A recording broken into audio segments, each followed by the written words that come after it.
Hello guys, most welcome. हम कर रहे हैं फाइनेंशियल अकाउंटिंग। इसमें हमारा basic level of financial accounting चल रहा है और इसमें हम आज चैप्टर नंबर 4 स्टार्ट कर रहे हैं, ट्रायल बैलेंस। देखो, ट्रायल बैलेंस हम स्टार्ट कर रहे हैं, लेकिन एक चीज आपको समझनी होगी कि सबसे पहले हमने किया इंट्रोडक्शन टू अकाउंटिंग।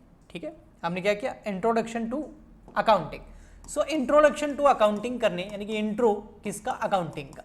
उसमें हम accounting principles, accounting conventions, accounting terms सीखी। उसके बाद हमको जनरल एंट्री सीखी हमने। जनरल के अंदर ट्रांजैक्शंस को रिकॉर्ड करना सीखा। तो इंट्रोडक्शन के बिना आप जनरल एंट्री नहीं समझ पाएंगे, और जनरल एंट्री के बिना आप लेजर नहीं कर सकते, जो लास्ट लेक्चर में हमने चैप्टर किया। लेजर आप कभी नहीं कर सकते, और जब तक लेजर कंप्लीट नहीं होगा आप ट्रायल बैलेंस नहीं बना सकते, और जब तक ट्रायल बैलेंस आपको बनाना नहीं आएगा तब तक आप आगे नहीं बढ़ सकते फाइनल अकाउंट की तरफ। फाइनल अकाउंट्स या फाइनेंशियल स्टेटमेंट भी बोलते हैं, जिसमें ट्रेडिंग पीएनएल, बैलेंस शीट, और कंपनी है तो स्टेटमेंट ऑफ पीएनएल और बैलेंस शीट आता है, और कैश फ्लो भी बनाते हैं। ठीक है, सो ये हमने कर लिया। ठीक, तो ये कर लिया तो हमारा जनरल एंट्री हो गया। अब जनरल एंट्री से हमने लेजर बना लिया, लेजर से हम ट्रायल बैलेंस बनाएंगे आज। तो ये चैप्टर नंबर 1 था, ये 2, ये 3, और आज का हमारा चैप्टर नंबर 4, और फिर आएगा चैप्टर नंबर 5 फाइनल अकाउंट्स, और फिर हमारा basic level of financial accounting क्या हो जाएगा? कंप्लीट हो जाएगा। ठीक है, चलिए स्टार्ट करते हैं। सो इसका मतलब ये है कि जनरल एंट्री से ही हमने लेजर बनाया था। जनरल एंट्री को लेजर के अंदर हमने क्या किया था? पोस्ट किया था, जिसको पोस्टिंग बोलते हैं। वैसे कि वैसे हम लेजर से ही अब क्या बनाएंगे? ट्रायल बैलेंस बनाएंगे। अच्छा सर, ट्रायल बैलेंस क्यों बनाया जाता है? ट्रायल बैलेंस इसलिए बनाया जाता है क्योंकि ड्यूल एस्पेक्ट कॉन्सेप्ट या डबल अकाउंटिंग सिस्टम में हमने सीखा है कि हर ट्रांजैक्शन के दो इफेक्ट होते हैं, जिसको हम एक डेबिट में और एक क्रेडिट साइड में डालते हैं। तो आपने जितना भी जनरल एंट्रीज के अंदर बहुत सारे डेबिट और क्रेडिट्स कर रखे हैं ट्रांजेक्शन्स, उन डेबिट और क्रेडिट को ही हमने लेजर के अंदर लेजर अकाउंट बना के डाल दिया।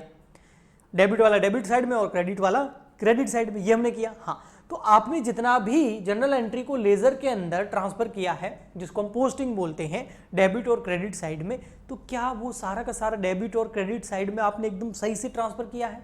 सही से उसकी पोस्टिंग की है? कोई प्रॉब्लम तो नहीं है? कोई उसमें अमाउंट में मिस्टेक तो नहीं है? या डेबिट का कहीं क्रेडिट में तो नहीं लिख दिया? तो ये सब पता करने के लिए हम बनाते हैं ट्रायल बैलेंस। ट्रायल बैलेंस से हमें पता चल जाएगा अगर कोई भी अर्थमेटिक एरर रही है लेजर के अंदर या जनरल के अंदर, तो वो हमें पता चल जाएगी ट्रायल बैलेंस के अंदर। ट्रायल बैलेंस बहुत सिंपल होता है। देखो, मैं बताता हूं आपको हमने क्या क्या कर रखा है। हमने करा, देखो, ये सबसे पहले हमने ये क्वेश्चन लिया था। इस क्वेश्चन से, इन ट्रांजेक्शन से हमने क्या किया? जनरल एंट्रीज बनाई। ये देखो, जनरल एंट्री बनाई। हाँ, ठीक है, और जनरल एंट्री बनाने के बाद में इन जनरल एंट्री को हमने लेजर के अंदर पोस्ट किया। ये देखो, मैंने अकाउंट बनाए थे आपको, जैसे हमने बनाया था कैश अकाउंट, फिर कैपिटल अकाउंट, है ना। ये देखो, बहुत सारे अकाउंट्स बनाए थे, मैं आगे ले लेता हूँ सारे। ये हमने लेजर के अंदर पोस्टिंग कर दी। अब लेजर में पोस्टिंग करने के बाद में नेक्स्ट स्टेप होता है, हम इस लेजर इन अकाउंट्स की हेल्प से हम क्या बनाएंगे? ट्रायल बैलेंस, ताकि लेजर के अंदर कोई अगर अर्थमेटिक एरर रह गई है तो उसका पता लग जाए, और अगर ट्रायल बैलेंस का जो टोटल है वो मैच हो जाता है तो फिर वहां पर एरर के चांसेस कम रहते हैं, खास करके अर्थमेटिक एरर के। ओके, अब यहां थोड़ा पढ़ लेते हैं। जो मैंने आपको बताया वही लिखा हुआ है, मीनिंग ऑफ ट्रायल बैलेंस। देखो क्या लिखा हुआ है इसमें। लिखा हुआ है मीनिंग ऑफ ट्रायल बैलेंस के अंदर, a trial balance is a statement, ये एक तरह का स्टेटमेंट है, शोइंग द बैलेंसेस और total of the debit and credits. देखो, ट्रायल बैलेंस एक स्टेटमेंट होता है। सबसे पहले मैं आपको स्टेटमेंट बनवाता हूं कि ट्रायल बैलेंस का स्टेटमेंट कैसा होता है। ट्रायल बैलेंस एक स्टेटमेंट होता है बैलेंस शीट की तरह, इस तरीके से। ठीक है, अब इसमें कॉलम कौन कौन से होते हैं देखना। एक होता है आपका डेबिट का कॉलम, एक होता है आपका क्रेडिट का कॉलम जिसमें अमाउंट्स आएंगे, एक होता है आपका एलएफ। एलएफ क्यों होता है? क्योंकि इसके अंदर जितनी भी हम आइटम्स लेके आएंगे वो कहां से लेके आएंगे? लेजर से। लेजर से, तो एलएफ, लेजर फोलियो। ठीक है, और यहां आ जाएगा सीरियल नंबर, और यहां आ जाएगा नेम ऑफ लेजर या नेम ऑफ अकाउंट्स भी बोल सकते हैं। सबसे पहले हेडिंग डाल देता हूं, इसके ऊपर हेडिंग डालेंगे trial balance, statement of trial balance as on 31 March 2000, जो भी ईयर है आपका, फॉर एग्जांपल के लिए 2024 का बना रहा हूं। अब यहां आ जाएगा सीरियल नंबर, यहां आ जाएगा name of ledger, name of ledger या name of accounts, ledger accounts, यहां आ जाएगा आपका एलएफ, लेजर फोलियो, यहां आ जाएगा आपका डेबिट, यहां आ जाएगा आपका क्रेडिट। Simple, yes. अब यहां पर हमको बारी बारी से, ये क्या है? ये स्टेटमेंट है। ट्रायल बैलेंस का फॉर्मेट ऐसा होता है। ट्रायल बैलेंस में आपको बनाने से पहले ये फॉर्मेट बनाना होता है। ओके ठीक, बहुत सिंपल है। आगे पढ़ते हैं। अब ये जो ट्रायल बैलेंस बनाते हैं ना, इसके दो मेथड है, एक है टोटल मेथड, एक है टोटल मेथड और एक है बैलेंस मेथड। ठीक है, अधिकतर जो हम यूज करते हैं, दोनों में कोई ज्यादा डिफरेंस नहीं है, मैं टोटल मेथड आपको बता दूंगा एंड में, लेकिन अधिकतर जो हम यूज करते हैं कौन सा यूज करते हैं, बैलेंस मेथड यूज करते हैं। बैलेंस मेथड से ही ट्रायल बैलेंस बनाना चाहिए। ओके ठीक।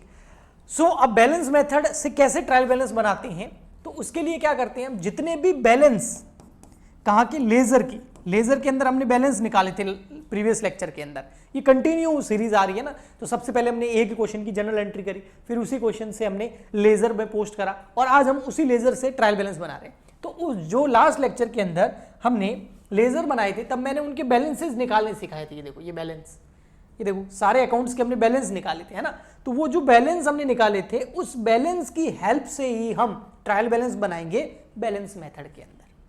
ओके ठीक, मैं बताता हूं कैसे। सबसे फर्स्ट अकाउंट में आ जाते हैं, सबसे फर्स्ट अकाउंट में आ जाते हैं। तो सबसे फर्स्ट अकाउंट था हमारा कैश अकाउंट। तो सबसे फर्स्ट सीरियल नंबर हमारा क्या हो जाएगा, कैश अकाउंट। और कैश अकाउंट का बैलेंस देख लो कितना है, 2900। ठीक है ओके, तो सीरियल नंबर 1 कैश अकाउंट। अब बैलेंस देखते हैं, लेकिन पहले मैं चलो आपके यहां लिख देता हूं ताकि आपको थोड़ा सा समझ में आ जाए इसका प्रोसेस। अगर आप फर्स्ट टाइम कर रहे हैं तो थोड़ा सा हो सकता है, बाकी है बहुत ईजी। तो यहां पर फर्स्ट नंबर हम लिख देंगे क्या, कैश अकाउंट। ये फर्स्ट नंबर हमारा अकाउंट है कैश अकाउंट। एलएफ में कुछ नहीं लिखना। अब कैश अकाउंट का जो अमाउंट है वो डेबिट में लिखना है कि क्रेडिट में लिखना है। अब इसको तय करने के 2-3 पॉइंट है, 2-3 तरीके से समझ सकते हैं। फर्स्ट मेथड, कैश क्या है, कैश एक एसेट, और मॉडर्न रूल याद करो, एसेट हमेशा क्या होती है, डेबिट। तो इसका बैलेंस कहां आएगा, डेबिट में आएगा। ओके एक तो ये हो गया। अगर ये लायबिलिटी होती तो क्रेडिट में लिख देते, क्योंकि लायबिलिटी क्रेडिट होती है। मॉडर्न रूल में बताया था मैंने आपको, एसेट डेबिट होती है, उसको इंक्रीज करना हो तो डेबिट करो, डिक्रीज करना हो तो क्रेडिट करो। लायबिलिटी क्रेडिट होती है, अगर उसको इंक्रीज करना हो तो क्रेडिट करो, डिक्रीज करना हो तो डेबिट करो। बट अब यहां पर इंक्रीज डिक्रीज तो हो नहीं रहा। मैं तो पूछ रहा हूं ये क्या है, ये है कैश। कैश क्या है, एक एसेट है, और एसेट हमेशा क्या होती है, डेबिट। तो उसका अमाउंट कहां आएगा, डेबिट में आएगा। एक तो फर्स्ट तरीका। सेकंड तरीका और बताता हूं कि डेबिट में क्यों आएगा। आओ कैश अकाउंट पर। हाँ, कैश अकाउंट में बैलेंस जो आ रहा है वो कहां आ रहा है, 2900। कौन सी साइड में आ रहा है, क्रेडिट साइड में आ रहा है। साइड में आ रहा है कौन सी, और कौन सी साइड का है, इन दोनों में डिफरेंस है। अगर मैं पूछूं कि कैश अकाउंट में बैलेंस कौन सी साइड में आ रहा है, तो आप बोलोगे क्रेडिट साइड में आ रहा है। लेकिन अगर मैं पूछूं कि कैश अकाउंट में बैलेंस कौन सी साइड का है, डेबिट साइड का। सर ये क्या बात, बताता हूं। बैलेंसिंग फिगर क्रेडिट साइड में आ रहा है 2900 रुपए, वो आपको दिख रहा है, लेकिन क्रेडिट साइड में बैलेंस क्यों आ रहा है, क्योंकि डेबिट साइड ज्यादा है। देखो डेबिट साइड कितनी है, 1,52,000, और क्रेडिट कितनी है, 149,100। तभी तो बैलेंस आया इधर। 2900 रुपए क्रेडिट साइड में कम पड़ रहे हैं। क्यों कम पड़ रहे हैं, क्योंकि डेबिट साइड ज्यादा है। इसका मतलब ये बैलेंस कौन सी साइड का है, डेबिट का। कौन सी साइड में लिखा है, क्रेडिट में, लेकिन है कौन सी साइड का, डेबिट साइड का। इसीलिए कैश अकाउंट के डेबिट साइड में लिखेंगे 2900। ये हो गया सेकंड तरीका। तो फर्स्ट तरीका क्या बताया, कैश क्या है, एसेट, तो डेबिट में लिखेंगे। सेकंड क्या लिखेंगे कि बैलेंस जो आ रहा है वो कौन सी साइड में आ रहा है, वो मैटर नहीं करता, कौन सी साइड का है, मतलब ज्यादा कौन सी साइड है, 2900 डेबिट, तो डेबिट में लिखेंगे। थर्ड है, बिल्कुल दिमाग लगाए बिना करना है, बिल्कुल दिमाग नहीं लगाना आपको। क्या करना है, बैलेंस कौन सी साइड में आ रहा है, क्रेडिट में, तो डेबिट में लिखेंगे। उल्टा करना, क्रेडिट में आ रहा है तो डेबिट में लिखेंगे, डेबिट में आ रहा है तो क्रेडिट में लिखेंगे। सिंपल। ओके, तो कुल मिला के अब यहां कहां आ रहा है, क्रेडिट में, तो हम कहां लिखेंगे, डेबिट में। कौन सी साइड का ज्यादा है, डेबिट साइड का। कैश क्या है, एसेट, तो कहां लिखेंगे, डेबिट में। तो तीनों का आंसर एक ही, डेबिट में लिखना। कितना, 2900 बैलेंस, तो हम यहां लिखेंगे 2900 बैलेंस। बहुत सिंपल, यहां लिख देंगे 2900। क्रेडिट में कुछ नहीं आएगा। अब देखो सेकंड अकाउंट कौन सा है, ये तो हो गया हमारा first account. Yes, second account है कैश के बाद में हमारा कैपिटल। ये देखो कैपिटल अकाउंट है, ठीक है। अब ये जो कैपिटल अकाउंट है, कैपिटल अकाउंट है। हाँ, अब कैपिटल अकाउंट में बैलेंस देखो कौन सी साइड में आ रहा है, कौन सी साइड में आ रहा है, डेबिट साइड में बैलेंसिंग फिगर लिखा हुआ है। तो थर्ड नियम के हिसाब से मैंने क्या बोला, डेबिट में बैलेंस आ रहा है तो कहां लिखेंगे, क्रेडिट में। और वैसे भी कौन सी साइड ज्यादा है, क्रेडिट। तो अब कोई एक को लेके करते, तीनों में बार बार नहीं बोलूंगा। तो क्रेडिट में आ रहा है तो हम डेबिट में लिख देंगे। एक ये रूल, कितना, 1,10,000। तो देखो यहां सबसे पहले हम लिखेंगे कैपिटल अकाउंट कौन सी साइड में आ रहा है? डेबिट में। तो कौन सी साइड में लिखेंगे? क्रेडिट में। फर्स्ट आंसर ये 1,10,000। सेकंड आंसर और बता रहा हूं, लाइबिलिटी, कैपिटल क्या है? एक तरह की लाइबिलिटी हो, लाइबिलिटी ऑलवेज क्या होती है? क्रेडिट। सिंपल। नेक्स्ट अकाउंट देखते हैं कौन सा हमारा। नेक्स्ट अकाउंट है हमारा यहाँ पर, नेक्स्ट अकाउंट देखो, नेक्स्ट अकाउंट है हमारा बैंक अकाउंट। बैंक अकाउंट का बैलेंस कौन सी साइड में आ रहा है? क्रेडिट में। तो कहाँ लिखेंगे? डेबिट में। कितना? 50,000। तो बैंक अकाउंट हो जाएगा 50,000। तो यहां लिख देंगे हम बैंक अकाउंट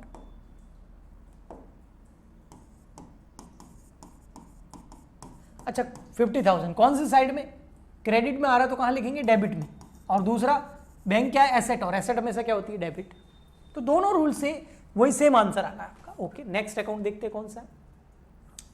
बैंक के बाद में फिर हमारा है फर्नीचर। ये देखो फर्नीचर, फर्नीचर का बैलेंस देखो कहां आ रहा है? क्रेडिट में। तो कहां लिखेंगे? डेबिट में। कितना? 20,000। तो हम यहां करेंगे फर्नीचर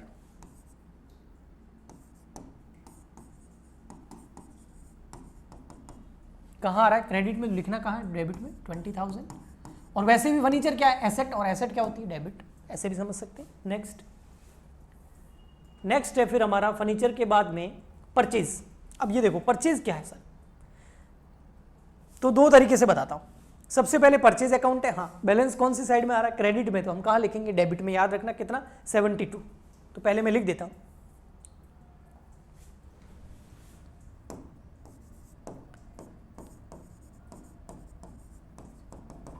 क्रेडिट में आ रहा है तो कहां लिखेंगे? डेबिट में। फर्स्ट ये। अब बताओ सर परचेज क्या है? एसेट है, लायबिलिटी है, क्या है?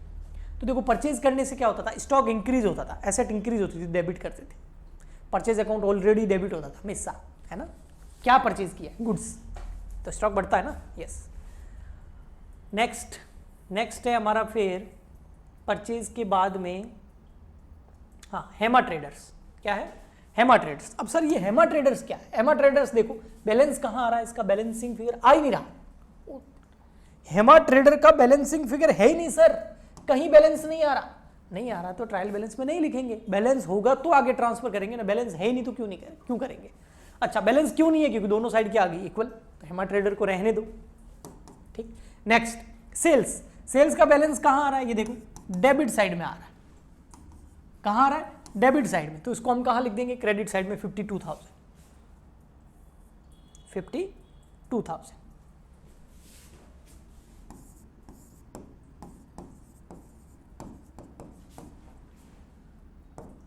डेबिट में बैलेंस आ रहा है तो कहां लिखेंगे? क्रेडिट में। और दूसरा सेल्स किसका कर रहे हैं? गुड्स का। और गुड्स का सेल्स करने से क्या होता है? स्टॉक कम होता है, स्टॉक नाम की एसेट कम होती है, और एसेट कम होती है तो क्रेडिट करते हैं।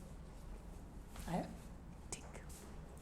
नेक्स्ट आता है हमारा फिर सेल्स के बाद में गुप्ता ट्रेडर्स। अब सर गुप्ता ट्रेडर्स देखो बैलेंस आ रहा है? नहीं। ये देखो दोनों साइड की टोटल इक्वल है, कहीं बैलेंस लिखा हुआ नहीं, कहीं बैलेंसिंग फिगर नहीं है। गुप्ता ट्रेडर का अकाउंट क्लोज हो गया है, बैलेंस है ही नहीं तो आगे ले जाएंगे ही नहीं। ओके, तो ये भी खत्म। नेक्स्ट देखते हैं। नेक्स्ट आता है हमारा रेंट। अब रेंट का बैलेंस कहां आ रहा है? देखो क्रेडिट साइड में। तो इसको कहां लिखेंगे? डेबिट में। कितना? 4,000।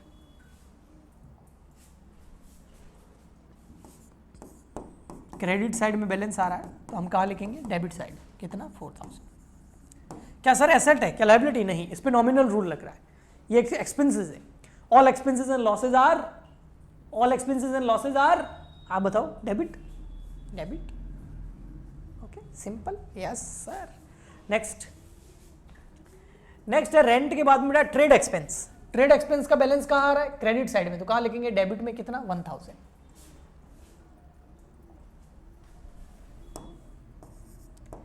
Trade expense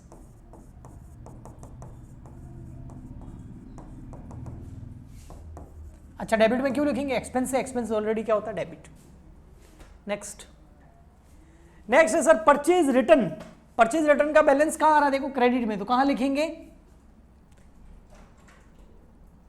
purchase return.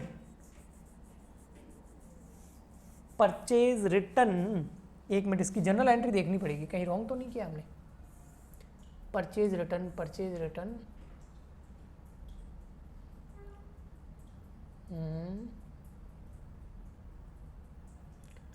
हाँ हमने थोड़ा मिस्टेक किया है, देखो बताता हूँ। देखो कल मैंने लेज़र कराया था ना, उसमें मिस्टेक किया थोड़ा, वही मेरे को समझ में आ गया। यहाँ देखो, ये देखो यहाँ है purchase return, Hema traders account debit to purchase return. तो परचेज रिटर्न क्या हो रहा है, क्रेडिट हो रहा है 2000 से। और मैंने गलती से यहाँ पर क्या कर दिया, गलती किसी से भी हो सकती है, मैंने गलती से यहाँ पर परचेज रिटर्न को क्रेडिट ना करके क्या कर दिया, ये देखो डेबिट कर दिया था। तो ये मैं सुधार देता हूँ। अगर आपने प्रीवियस लेक्चर देखा होगा तो आपको समझ में भी आया होगा, और आप हो सकता है आपको कन्फ्यूजन भी रहा हो। तो इसकी मैं लेज़र के अंदर पोस्टिंग वापस कर देता हूँ। परचेज रिटर्न क्रेडिट हो रहा है, तो क्रेडिट में लिखेंगे ना 2000। सर कहाँ क्रेडिट हो रहा है, दिखाओ, ये रहा, ये देखो एंट्री के अंदर, जनरल एंट्री के अंदर, ये देखो यहाँ पर, ये देखो परचेज रिटर्न क्या हो रहा है, क्रेडिट। तो पोस्टिंग करते टाइम परचेज रिटर्न अकाउंट में कहाँ जाएगा, क्रेडिट में, और ऑपोजिट में कौन आएगा, हेमा ट्रेडर्स। यस, तो हो जाती है मिस्टेक, है ना, आपको समझाने के चक्कर में कई बार ध्यान नहीं रहता है। तो हम यहाँ पर 2000 लिख दिए और बाय लिख देंगे परचेज रिटर्न नहीं, हेमा ट्रेडर्स, हेमा ट्रेडर्स। तो इसका मतलब यहाँ टोटल आ रही है तो बैलेंस कहाँ आएगा, डेबिट में, to balance sheet 2000 balancing figure. Okay खैर, अब तो हमको तो बैलेंस चाहिए। हाँ, तो परचेज रिटर्न, अब परचेज रिटर्न का बैलेंस कहाँ आ रहा है, डेबिट में, तो हम कहाँ लिखेंगे, क्रेडिट में। कितना, 2000। ट्रायल बैलेंस की बात कर रहा हूँ, इसका बैलेंस आ रहा है डेबिट में, तो कहाँ लिखेंगे, क्रेडिट में। तो यहाँ लिख देंगे हम परचेज रिटर्न, क्रेडिट में बैलेंस आ रहा है तो कहाँ लिखेंगे, डेबिट में। आया समझ में, ओके। परचेज रिटर्न का बैलेंस कहाँ आ रहा है, क्रेडिट, डेबिट में, तो हम कहाँ लिखेंगे, क्रेडिट। ये देखो कंफ्यूज मत होना, देखो मैं बता देता हूँ वापस, ऐसा कोई लेट नहीं हो रहा है, कंफ्यूजन नहीं चाहिए। देखो बैलेंस कहाँ आ रहा है, डेबिट में, तो कहाँ लिखेंगे, क्रेडिट में। और वैसे भी परचेज डेबिट होता है क्योंकि स्टॉक बढ़ता है, और परचेज रिटर्न जब वापस माल लौटाते हैं स्टॉक कम होता है, तो क्रेडिट। ओके ठीक, नेक्स्ट आता है हमारा परचेज रिटर्न के बाद स्टाम्प पोस्टेज। स्टाम्प पोस्टेज देखो कहाँ आ रहा है बैलेंस, क्रेडिट में, तो हम कहाँ लिखेंगे, डेबिट में, 100 रुपीज। और एक एक्सपेंसेस भी हैं, और एक्सपेंसेस हमेशा डेबिट होते हैं as per nominal rule. Postage 100, okay. Next I think है स्टाम्प पोस्टेज हो गया। नेक्स्ट है हमारा salary side, yes, last and final salary. Salary का बैलेंस कहाँ आ रहा है, क्रेडिट में, तो हम कहाँ लिखेंगे, डेबिट में। कितना, 4000।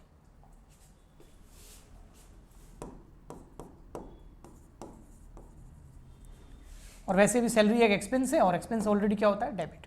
अब हमको क्या करना है, दोनों साइड की टोटल करनी। अगर दोनों साइड की टोटल बराबर आ गई तो इसका मतलब ये होता है कि हमने कोई भी लेजर के अंदर अर्थमेटिक एरर नहीं करी है, कोई भी अमाउंट डेबिट और क्रेडिट गलत नहीं लिखा, अदरवाइज मिस्टेक हो सकती है। तो देखिए करते हैं, 2900, 50,000, 20,000, 72,000, 4,000, 1,000, 100 और 4,000। अब यहाँ तो आएगा 1,54,000, वो क्रेडिट की करते हैं, 1,10,000, ठीक है, 52,000 और 2,000। यहाँ की टोटल आ रही है 1,64,000। अब समझना इसका मतलब क्या है, पता है, इसका मतलब ये है कि कहीं ना कहीं लेजर के अंदर हमने अर्थमेटिक एरर करी है, टोटल में कहीं ना कहीं मिस्टेक करी है। अब उसको पकड़ना पड़ेगा। क्यों, क्योंकि यहाँ पर क्या आ रहा है, डिफरेंस आ रहा है। ये डिफरेंस नहीं आना चाहिए, टोटल हमेशा क्या आनी चाहिए, इक्वल आनी चाहिए, बराबर आनी चाहिए। अब यहाँ पर डिफरेंस आ रहा है, फॉर एग्जाम्पल के लिए डिफरेंस आ रहा है, और अभी आप जो है आप सोच रहे बाद में मैं चेक करूंगा, बाद में पता लगाऊंगा कि ये एरर क्या है, अभी मैं जल्दी में हूं, तो आप इसको सस्पेंस अकाउंट में डाल दीजिए। कहां डाल देंगे, सस्पेंस अकाउंट में, और आगे बढ़ सकते हैं आप चाहे तो, ठीक है। अब देखो बैलेंस कहां कम पड़ रहा है, यहां कितना, 164 माइनस 154, 10,000। तो 10,000 बैलेंसिंग फिगर आ रहा है, इसका मतलब उसको सस्पेंस अकाउंट में इसलिए डाला है क्योंकि सस्पेंस है, पता नहीं कहां मिस्टेक है। और अगर हाथों हाथ ढूंढ ले तो इस सस्पेंस अकाउंट को हटा भी सकते हैं। तो एक बार ट्राई करते हैं, देखो आते हैं हम यहाँ पर ट्रायल बैलेंस के अंदर, सॉरी लेजर के अंदर। तो लेजर में देखिए ये वाली टोटल सही है, ठीक है, ये भी सही लग रही है। यहाँ देखते हैं ये 50,000 सही है, 20 सही है। ये देखो 30 और 42 कितने होते हैं, 72, ये भी सही है, बैलेंस सही निकाला है हमने। फिर देखते हैं हम यहाँ पर 40 और 2, 42 सही है, 52, ये देखो 30 और 12 तो 42 होते हैं ना, 30 और 12 कितने होते हैं, 30,000 प्लस 12,000 कितने होते हैं 42,000। हमने कितना लिख दिया 52,000, तो हो गया ना रॉन्ग। यस, तो मिल गई। तो यहां पर हम इसको करेंगे चेंज। हटाओ भैया, ये तो मिस्टेक हो गया, तो मिस्टेक हो गया तो हटाओ, वही कर रहे हैं। तो यहां आएगा 42, तो इसका बैलेंसिंग फिगर भी कितना आएगा 42। किसका है ये, सेल्स अकाउंट का है, सेल्स का। तो सेल्स अकाउंट के अंदर डेबिट साइड में बैलेंस आ रहा है 42, तो क्रेडिट में लिखेंगे 42 ट्रायल बैलेंस के अंदर। तो ये रहा हमारा ट्रायल बैलेंस, और यहां देखना आप सेल्स के अंदर लिखना है 42। ये रहा सेल्स, डेबिट में आ रहा है तो क्रेडिट में लिखेंगे, तो सेल्स क्रेडिट ही होती है, स्टॉक कम होता है, लेकिन 52 से नहीं 42 से।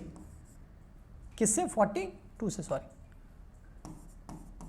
अब टोटल करके देखो यहां पर 1,10,000 प्लस 42,000 प्लस 2,000, ये आ गया 1,54,000। यहां पर भी कितना आ गया 154। सर 154 आ गई ना दोनों साइड की टोटल। हाँ, तो क्या अब सस्पेंस अकाउंट रहेगा? नहीं, जो प्रॉब्लम आ रही थी वो सॉल्व हो गई, तो सस्पेंस को हटा दो यहां से।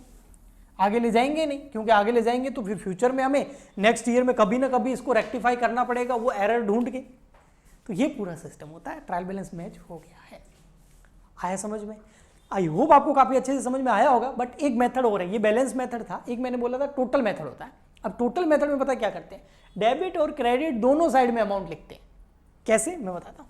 फॉर एग्जाम्पल के लिए अगर हम टोटल मेथड से कर रहे होते तो सबसे फर्स्ट हम कहां जाते, कैश अकाउंट में। और कैश अकाउंट में हम सीधा देखते कि देखो भैया इसकी टोटल कितनी है।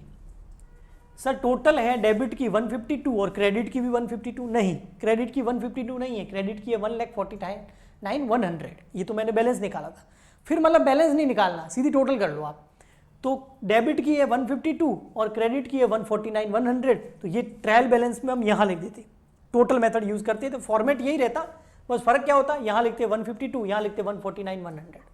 फॉर एग्जाम्पल के लिए अगर हम यहाँ रेंट अकाउंट लिख रहे होते तो रेंट में देखो डेबिट की टोटल कितनी है 4,000 और क्रेडिट की है ही नहीं, वो तो बैलेंस है, क्रेडिट में 0 है, तो 4,000 और 0 लिखते। आगे समझ में? तो इस तरीके से टोटल मेथड होता है। लेकिन टोटल मेथड इतना पूछा नहीं जाता और काम का भी नहीं होता है, बैलेंस मेथड ही बढ़िया रहता है, जो आप बीकॉम और बीबीए कर रहे हैं उस पर्पज से, और आगे भी फ्यूचर में यही काम आता है। सो अब हम नेक्स्ट लेक्चर के अंदर इस ट्रायल बैलेंस से जो है फाइनल अकाउंट बनाना सीखेंगे, कोई और क्वेश्चंस लेके आएंगे। बट आज के लिए इतना ही। बट ये है कि आप सब्सक्राइब कर लो, क्योंकि सब्सक्राइब 2 लाख होने वाले हैं, जल्दी से करा दो। काफ़ी सारे कमेंट आने चाहिए कि सर आप जैसा कंटेंट देते हो आपके सब्सक्राइबर तो 1 मिलियन होने चाहिए। अब वो मेरे सब्सक्राइब करने से तो होगा नहीं, मैं सब्सक्राइब कितने करूँगा, 1-2 आईडी से अगर करना चाहूँ तो, ठीक है। आपको ही करना पड़ेगा, सब्सक्राइब करना पड़ेगा, शेयर करना पड़ेगा, सपोर्ट करना पड़ेगा, तभी तो चैनल बड़ा होगा। और चैनल बड़ा होगा ना तो उसके बहुत सारे बेनिफिट आपको भी मिलेंगे और मुझे भी मिलेंगे। आपको ये मिलेंगे कि चैनल बड़ा होगा तो मेरी अर्निंग बढ़ेगी, है ना, और मेरी कमाई बढ़ेगी, तो मैं और टीचर रखूँगा आपके लिए, और बहुत सारे कोर्सेज हम स्टार्ट करेंगे, तो उसका स्टूडेंट को भी बेनिफिट मिलेगा और हमें भी मिलेगा। ओके, सो आज के लिए इतना ही, मिलते हैं नेक्स्ट लेक्चर में। Please like, share and subscribe, comment. Good bye, thank you.